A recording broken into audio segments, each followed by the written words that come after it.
Hey, Facebook and YouTube fans. Well, we're in a little bit different situation today. I'm on the back porch. This is back of the house. It's actually the house my grandfather built. This year, there'll be a bay in this house for 100 years, which is kind of cool.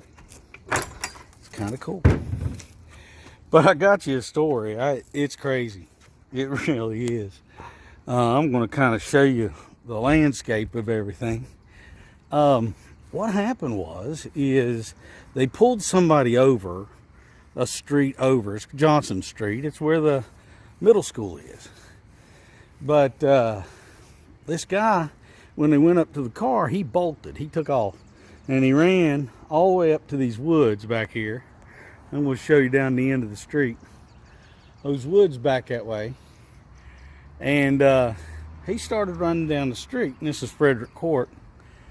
And he just was booking it. Well, George, which is a Vietnam veteran, he was out on the porch, and the guy looked back at him. And because he looked back at him, he spilled on the blacktop. He just all over the road. So then he took off and he jumped that rock wall. Let's see, are you looking at the rock wall? That's Moose's rock wall right there. Moose Angel. He went to school with my brother Tom. But anyway, he jumps up and he runs up the grass because I guess he was looking for soft landing. But what happened is some kids, they were coming out at night, and they did not want these spotlights to be on. They're motion sensor.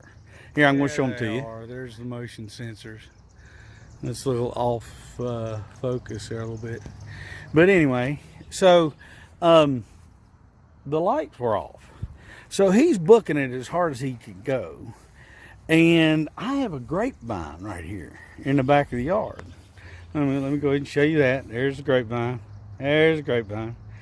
All right. So he's running as hard as he can run. And the thing is, when me and Mr. Elmore, which is next door neighbor, he used to live where Moose lives now. But we actually lowered the grapevine a little bit. Because kids, after school, they'll come by here and they'll pick the grapes. That's fine. I don't care. But this guy was bucking it as hard as he could. And it was dark. And he smacked his head, cracked it right on the top of the grapevine right up there. Oh, and he just, it was bad. Well, I'm upstairs and I'm working on a computer or something. I see all these lights all over the place, flashlights. So I come downstairs and I come out on the back porch, just like I was standing on the back porch just a minute ago. And there's cops everywhere. And this guy's on the ground crying, moaning really bad. Just... I said, "Is everything all right, officer?" I said, "Is everything okay?"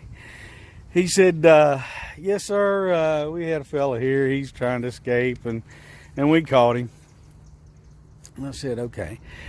Well, everybody was pretty much in a uniform, except this one guy. He kind of had like a duster or trench coat or something, whatever. He had one of those fedora hats on. You can kind of imagine. So he's kind of like scratching his head, and he said, "Take off that Letterman jacket." He had a Letterman jacket on. So they took the jacket off. The wildest thing you could ever imagine. He had watches up his arm. He had watches all the way up, like I'm talking 15 on each arm. He had like 20 or 30 watches total. And it's I'm sitting there going, oh my gosh, he's been stealing watches. They caught him for running and all this stuff. And the detective's just shaking his head. And I said, officer, I mean, what seems to be the problem? It seems like, he says, well, don't you see this, Mr. Bay? He says, it's quite obvious. And I said, well, I don't know. I mean, looks like he stole some watches. He said, this man, the whole reason he has had so many troubles and so many problems, obviously, he's got too much time on his hands. I love that.